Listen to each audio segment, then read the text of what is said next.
हाँ, तो चलिए हमारे प्यारे साथियों, आज का जो हमारा टॉपिक है वो है रिलेशनल डेटा मॉडल। ये हमारा डेटा मॉडल का टाइप्स है। तो इसमें हमने इससे पहले दो टाइप्स को इससे प्रीवियस वाले लेक्चर में हमने कवर करा है। नेटवर्क मॉडल और हायरार्किकल डेटा मॉडल को हमने पिछले वाले लेक्चर में कवर किया है। तो प्लीज अगर आप लोगों को थोड़ा सा भी दिक्कत है तो जाइए उस वीडियो को देखिए और चीजों को अच्छे से समझिए। तो चलिए बिना किसी देरी के चलते हैं और समझते हैं कि रिलेशनल डेटा मॉडल क्या होता है। तो चलिए आगे बढ़ने से पहले आप सभी को सबसे पहले हमारे इस यूट्यूब चैनल में हार्दिक स्वागत है। तो चलिए अब हम बढ़ते हैं और चीजों को समझते हैं कि रिलेशनल डेटा मॉडल होता क्या है। हाँ, तो चलिए हमारे प्यारे साथियों, चलिए अब हम समझते हैं कि रिलेशनल डेटा मॉडल क्या होता है। तो देखिए आप सीधे सीधे समझिए कि रिलेशनल डेटा मॉडल में क्या होता है कि हम डेटा को कहाँ पे स्टोर करते हैं, टेबल में स्टोर करते हैं, या फिर हम कहें तो मतलब डेटा को टेबल के फॉर्म में रिप्रेजेंट करते हैं। वही हमारा क्या होता है, relational database, sorry relational data model होता है। हाँ, तो चलिए ये हमारा सबसे बेस्ट मॉडल होता है। कौन सा सबसे बेस्ट मॉडल होता है? रिलेशनल डेटा मॉडल जो है ये हमारा सबसे बेस्ट डेटा मॉडल होता है और इसका यूज काफी ज्यादा होता है डेटाबेस मैनेजमेंट सिस्टम के अंदर।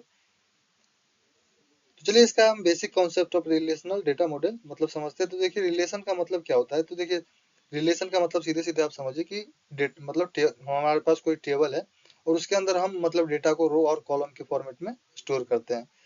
आपको तो सीधे सीधे पता होगा कि टेबल में हम डेटा को कैसे किस फॉर्म में मतलब रिप्रेजेंट करते हैं, तो वो रो और कॉलम के फॉर्म में रिप्रेजेंट करते हैं। वहीं अगर हम कहें तो रो में क्या होता है हमारे पास और कॉलम में क्या होता है, चलिए इसको हम आगे समझते हैं। हाँ, तो देखिए हमारे प्यारे साथियों, रो को हम टपल भी बोलते हैं। तो देखिए टपल क्या करता है, टपल में हम सिंगल रिकॉर्ड को मतलब प्रेजेंट करते हैं। सिंगल रिकॉर्ड कहने का मतलब मान के चलिए कि कोई स्टूडेंट है, मतलब किसी एक स्टूडेंट का डेटा को, जैसे कि उसका रोल नंबर हो गया, उसका नाम हो गया, उसका मार्क्स हो गया, इसको हम रो के रूप में रिप्रेजेंट करते हैं। तो वही हमारा क्या हो जाता है, रो या टपल हो जाता है। ये मतलब आप याद रखिएगा, रो को टपल बोला जाता है। एग्जाम में ये सीधे सीधे पूछता है कॉम्पिटिटिव एग्जाम में। तो इस चीज को आप हमेशा याद रखिएगा कि रो को ही टपल बोला जाता है। तो वही अगर हम बात करें देखिए कॉलम के बारे में, तो देखिए कॉलम क्या होता है, कॉलम को एट्रीब्यूट भी बोला जाता है। तो देखिए कॉलम में हम क्या किस चीज को स्टोर करते हैं, मान के चलिए कि कई सारे स्टूडेंट है, उसका रोल नंबर हो गया, नेम हो गया, मार्क्स हो गया, तो इसको हम रिप्रेजेंट करने के लिए क्या करते हैं, कॉलम का यूज करते हैं। तो यही हमारा यहाँ पे जो एट्रीब्यूट जो है कौन कौन सा है, रो यहाँ पे अगर हम एग्जाम्पल में आप देखें तो रोल नंबर, नेम, मार्क्स, ये हमारा क्या हो गया, एट्रीब्यूट हो गया। आई होप कि आप समझ गए होंगे कि कॉलम में कैसे हम डेटा को स्टोर करवाते हैं। मल्टीपल स्टूडेंट के मतलब डेटा को हम स्टोर करवाता है। जैसे मान के चलिए कि 10 हमारे पास 10 स्टूडेंट है, तो 10 रोल नंबर है, तो उसको हम कॉलम के रूप में दिखाएंगे। अगर हमें एक स्टूडेंट का डेटा को मतलब अगर रिप्रेजेंट करना हो तो वो हम कहाँ पे, रो के रूप में कॉलम मतलब रिप्रेजेंट करेंगे। रो कहने का मतलब हो गया कि जैसे मान के चलिए कि उसके, जैसे कि कोई रवि नाम का मतलब स्टूडेंट है, तो रवि उसका नाम हो गया, 101 उसका रोल नंबर हो गया, 90 उसका मार्क्स हो गया। तो इसको हम रो के रूप में रिप्रेजेंट करते हैं। आई होप कि आप चीजों को समझ गए होंगे। चलिए अब हम समझते हैं कि डोमेन क्या होता है। तो देखिए सीधे सीधे आप समझिए कि जैसे कि मान एट्रीब्यूट में जो हमारा वैल्यू होता है ना, वैल्यू से मान के चलिए कि हमारा मार्क्स है 0 से 100 तक, तो ये जो हम वैल्यू का जो मतलब सेट है 0 to 100, तो वही हमारा क्या हो गया, डोमेन होता है। वहीं अगर हम देखिए नेम की बात करें तो कैरेक्टरिस्ट, नेम में हमारा क्या होता है, कैरेक्टर अलाउ होता है ओनली। तो यही हमारा क्या होता है, डोमेन होता है। आई होप कि आप समझ गए होंगे। तो चलिए एक चीज और आप याद रखिएगा कि रिलेशनल डेटा मॉडल जो है ये मतलब ईएफ कोड का फर्स्ट रूल को फॉलो करता है। इस चीज को आप ध्यान में रखिएगा एग्जाम पॉइंट ऑफ व्यू से। तो चलिए अब हम बढ़ते हैं आगे और चीजों को समझते हैं। हाँ, तो आइए अब हम देखते हैं कि एडवांटेज ऑफ मतलब रिलेशनल डेटा मॉडल का एडवांटेज क्या क्या होता है। तो देखिए सिंपल टेबल स्ट्रक्चर होता है, कहने का मतलब कि मतलब इसका स्ट्रक्चर जो होता है वो सिंपल होता है टेबल के फॉर्म में। वहीं अगर हम बात करें तो इसमें डेटा रिड्यूनेंसी जो होता है वो होता है। वहीं अगर हम बात करें तो डेटा कंसिस्टेंसी होता है। इजी क्यूरी यूजिंग एसक्यूएल का यूज करके हम क्यूरी को आसानी से फाइंड कर सकते हैं। वहीं अगर हम बात करें तो हाई सिक्योरिटी ये होता है, हाई सिक्योर होता है। यही सब हमारा क्या है, रिलेशनल डेटा मॉडल का एडवांटेज है। वहीं अगर हम बात करें डिसएडवांटेज की, तो देखिए इसका डिसएडवांटेज क्या क्या होता है, तो कह सकते हैं कि performance issue with very large data के साथ थोड़ा परफॉर्मेंस करना मतलब कठिन हो जाता है। वहीं अगर हम बात करें तो not suitable for under unstructured data, unstructured data के लिए ये सुटेबल नहीं होता है। Complex joins many slow query. I hope कि आप समझ गए होंगे कि इसका एडवांटेज और डिसएडवांटेज क्या क्या होता है। तो चलिए अब हम बढ़ते हैं आगे और भी अच्छे से चीजों को समझने का प्रयास करते हैं। हाँ तो चलिए हमारे प्यारे साथियों, तो अभी हमारे पास डिस्प्ले पे आपको दिख रहा होगा की इन रिलेशनल डेटा मॉडल। तो देखिए की का मतलब क्या होता है, इस पे हम एक प्रॉपर वीडियो बनाएंगे, तब तक आप शॉर्ट शॉर्ट में समझ लीजिए। इससे अगला वीडियो हमारा की पे ही होने वाला है, की इन डेटाबेस मैनेजमेंट सिस्टम। तो उसमें हम इस पे पूरा मतलब डिटेल में बात कर रहे होंगे। तो देखिए की हमारे पास कौन कौन सा होता है, तो वो प्राइमरी की होता है, जैसे कि मान के चलिए यूनिक, इसको यूनिक मतलब बोला जाता है।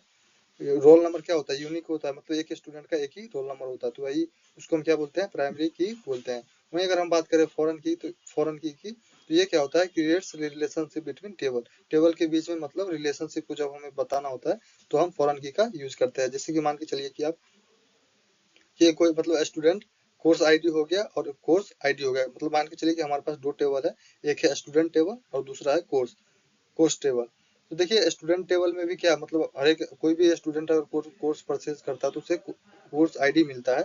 तो वहीं मतलब कोर्स आईडी स्टूडेंट टेबल में भी होगा, और वहीं अगर हम बात करें तो कोर्स में भी कोर्स आईडी होगा। तो देखिए अगर दोनों टेबल के को अगर हम मतलब समझना है, तो रिलेशनशिप मतलब अटैच करना है, तो हम किससे करेंगे, कोर्स आईडी से करेंगे। तो यही हमारा क्या होता है, फॉरेन की होता है। वहीं अगर हम बात करें कैंडिडेट की तो कैंडिडेट देखिए क्या होता है, attributes then that can becomes primary key. मतलब देखिए स्टूडेंट्स का जैसे कि नाम हो गया, ईमेल आईडी हो गया, वगैरह वगैरह, इसको हम चलिए पूरा प्रॉपर समझेंगे वीडियो में। तब तक के लिए हम शॉर्टकट में समझ रहे हैं, नहीं भी आ रहा तो कोई दिक्कत नहीं, इससे अगला वीडियो हमारा की इन डेटाबेस मैनेजमेंट सिस्टम ही होने वाला है। वहीं अगर हम बात करें तो क्या होता है, सुपर की भी होता है। तो चलिए अब हम बढ़ते हैं आगे और इसके और भी रिलेशन डेटा मॉडल पे समझते हैं कि और भी क्या क्या टॉपिक है। हाँ तो चलिए हमारे प्यारे साथियों, अब हम समझते हैं कि relationship in relational data model. देखिए रिलेशनल डेटा मॉडल में रिलेशनशिप कौन कौन से होते हैं। तो देखिए वन टू वन भी होता है, इसमें वन टू मेनी भी होता है, और मेनी टू मेनी भी। ये तीनों रिलेशनशिप को एक्सेप्ट करता है। कौन सा मॉडल, रिलेशनल डेटा मॉडल। आई होप कि आप हमारी बात को समझ गए होंगे। हाँ तो चलिए अब हम बात करते हैं इंटीग्रिटी कंसिस्टिंग की के बारे में। तो देखिए ये हमारा रिलेशनल डेटाबेस मॉडल के लिए बहुत ही इंपॉर्टेंट हो जाता है।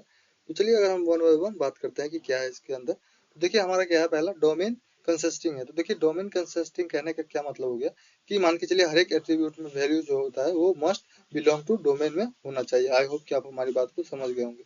वहीं अगर हम बात करें इंटिटी इंटीग्रिटी कंसिस्टिंग की, तो देखिए इसमें क्या होना चाहिए, प्राइमरी की जो है कैन नॉट बी नल, मतलब प्राइमरी की जो है वो नल नहीं होना चाहिए। वहीं अगर हम बात करें रेफरेंशियल इंटीग्रिटी कंसिस्टिंग की, तो इसमें देखिए क्या होना चाहिए, फॉरेन की मस्ट मैच प्राइमरी की, फॉरेन की जो है वो प्राइमरी की से मतलब मैच होना चाहिए। आई होप कि आप हमारी बात को समझ गए होंगे। तो चलिए अब हम बढ़ते हैं आगे की तरफ और इससे अगले टॉपिक को देखते हैं कि क्या है। हाँ तो चलिए हमारे प्यारे साथियों, अब हम बात करते हैं operations in relational data model पे। तो देखिए क्या क्या होता है मतलब इसमें। तो बेस्ड ऑन अगर हम कहें तो रिलेशनल अलजेब्रा के बेस पे अगर हम ऑपरेशंस की बात करें तो क्या क्या होता है। तो देखिए सेलेक्ट होता है, प्रोजेक्ट होता है, यूनिक होता है, इंसर्शन होता है, ज्वाइन होता है, डिफरेंस डिफरेंस होता है। ये सब हमारा क्या है, ऑपरेशंस है। कहाँ पे, रिलेशनल डेटाबेस मॉडल के सॉरी रिलेशनल डेटा मॉडल के अंदर। किसके बेस पे, रिलेशनल अलजेब्रा के बेस पे। आई होप कि आप हमारी बात को समझ गए होंगे। तो यहाँ अगर हम देखिए आरडीबीएमएस की अगर एग्जांपल की बात करें तो क्या क्या होता है। तो माई एसक्यूएल होता है, ओरल होता है, एसक्यूएल सर्वर होता है। ये सब हमारा क्या है, ये एग्जांपल है किसका, रिलेशनल डेटाबेस मैनेजमेंट सिस्टम का। आई होप कि आप हमारी बात को समझ गए होंगे। तो चलिए अब हम बढ़ते हैं आगे और टेबल से सारी चीजों को क्लियर करने का प्रयास करते हैं। हाँ तो आइए हमारे प्यारे साथियों, एक बार हम कंपेयर कर लेते हैं तीनों डेटा मॉडल को, और जिससे कि हमारे हमें चीजें और भी आसान तरीके से समझ में आ जाएगा। तो देखिए यहाँ पे हमने दिखा रखा है hierarchical data model, network data model और रिलेशनल डेटा मॉडल। तो चलिए हमें स्ट्रक्चर की बात करें तो हायरार्किकल डेटा मॉडल जो होता है वो किसके जैसा होता है, ट्री स्ट्रक्चर की जैसा होता है। वहीं अगर हम नेटवर्क डेटा मॉडल की बात करें तो वो ग्राफ स्ट्रक्चर के जैसा होता है। वहीं अगर हम बात करें रिलेशनल डेटा मॉडल की तो वो टेबल स्ट्रक्चर के फॉर्म में होता है। आई होप कि आप समझ गए होंगे। तो चलिए अब हम रिलेशन टाइप की बात करें तो देखिए हायरार्किकल डेटा मॉडल जो होता है वो वन टू मेनी रिलेशन को मतलब रिप्रेजेंट करता है। वहीं अगर हम बात करें नेटवर्क डेटा मॉडल को तो वो मेनी टू मेनी रिलेशन को रिप्रेजेंट करता है। वहीं अगर हम बात करें तो रिलेशनल डेटा मॉडल की तो ये one to many one to one, many to many को रिप्रेजेंट करता है। आई होप कि आपको चीजें क्लियर हो गया होगा। वहीं अगर हम पेरेंट्स चाइल्ड की बात करें तो देखिए हायरार्किकल डेटा मॉडल में क्या होता है कि पेरेंट्स एक होगा और मल्टीपल चाइल्ड हो सकता है। वहीं अगर हम बात करें नेटवर्क डेटा मॉडल की तो इसमें मल्टीपल पेरेंट्स हो सकता है, कोई दिक्कत नहीं है। वहीं अगर हम बात करें रिलेशनल डेटा मॉडल में तो इसमें कोई भी पेरेंट और कोई भी चाइल्ड नहीं होता है, इसमें वो कॉन्सेप्ट ही नहीं होता, टेबल के अंदर ये कोई भी कॉन्सेप्ट नहीं होता है। वहीं अगर हम बात करें डेटा स्टोरेज की तो देखिए रिकॉर्ड लिंक इन हायरार्किकल, जो रिकॉर्ड जो होता है वो कैसे लिंक होता है हायरार्किकल वे में, वही लाइक ट्री स्ट्रक्चर के वे में मतलब लिंक्ड होता है। वहीं अगर हम बात करें नेटवर्क डेटा मॉडल की तो उसमें क्या होता है रिकॉर्ड लिंक भाया पॉइंटर के थ्रू हम रिकॉर्ड को लिंक करते हैं। अगर वहीं हम बात करें रिलेशनल डेटा मॉडल की तो ये डेटा स्टोर इन टेबल में डेटा को स्टोर करता है। आई होप कि आप हमारी बात को समझ पा रहे होंगे। हाँ तो देखिए अगर हम फ्लेक्सिबिलिटी की बात करें तो हायरार्किकल डेटा मॉडल में क्या होता है लो होता है। वहीं अगर नेटवर्क डेटा मॉडल की बात करें तो यहाँ पे मीडियम होता है। वहीं अगर हम रिलेशनल डेटा मॉडल की बात करें तो हाई होता है। आई होप कि आप समझ गए होंगे। वहीं डेटा रिडंडेंसी की बात करें तो हायरार्किकल डेटा मॉडल में क्या होता है हाई होता है। नेटवर्क डेटा मॉडल में लेस देन हायरार्किकल से थोड़ा मतलब लेस होता है। वहीं अगर हम बात करें रिलेशनल डेटा मॉडल की तो इसमें वेरी लो होता है। आई होप कि आप हमारी बात को समझ गए होंगे। वहीं अगर हम कम्प्लेक्सिटी की बात करें तो देखिए इसमें सिंपल होता है हायरार्किकल डेटा मॉडल में और कम्प्लेक्स होता है किसमें नेटवर्क डेटा मॉडल में। अगर वहीं बोले तो सिंपल एंड यूजर फ्रेंडली जो होता है वो रिलेशनल डेटाबेस में होता है, सॉरी रिलेशनल डेटा मॉडल में होता है।